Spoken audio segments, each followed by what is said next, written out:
وصلنا إلى الباب رقم 19 اللي هو تحت عنوان: في أئمة آل محمد عليهم السلام أنهم أهل الذكر الذين أمر الله بسؤالهم، والأمر إليهم إن شاءوا أجابوا وإن شاءوا لم يجيبوا.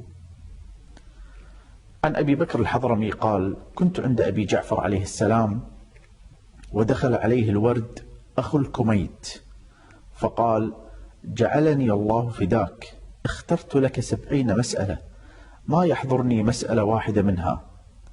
قال: ولا واحدة يا ورد؟ قال: بلى قد حضرني واحدة. يقول: عندي 70 مسألة كلهم نسيتهم بس باقي واحدة ذكرتها. قال: وما هي؟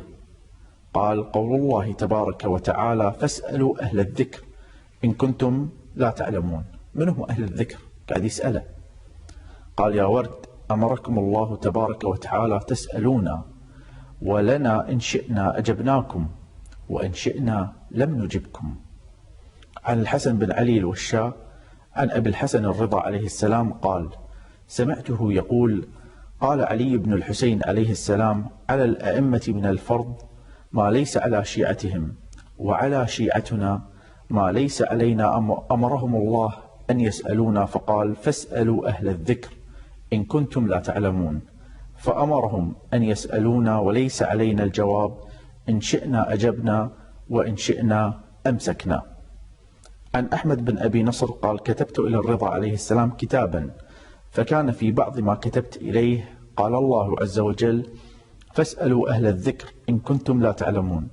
وقال الله: وما كان المؤمنون لينفروا كافة فلولا نفر من كل فرقة منهم طائفة ليتفقهوا في الدين ولينذروا قومهم إذا رجعوا إليهم لعلهم يحذرون. فقد فرضت عليكم المسألة ولم يفرض علينا الجواب.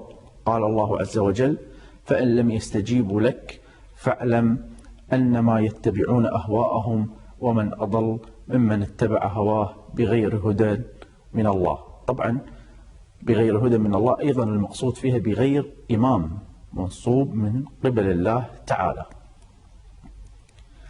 عن هشام بن سالم قال: سألت أبا عبد الله عليه السلام عن قول الله تعالى: فاسألوا أهل الذكر إن كنتم لا تعلمون. من هم؟ من هذيل أهل الذكر؟ قال: نحن. قال: قلت علينا أن نسألكم؟ قال: نعم. قلت عليكم أن تجيبونا؟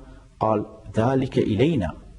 الإمام هو اللي يقدر أن هذا شلون يجاوبه وذاك شلون يجاوبه، هل هالوقت هذا يجاوب بهالجواب ولا لا. الإمام له التقدير.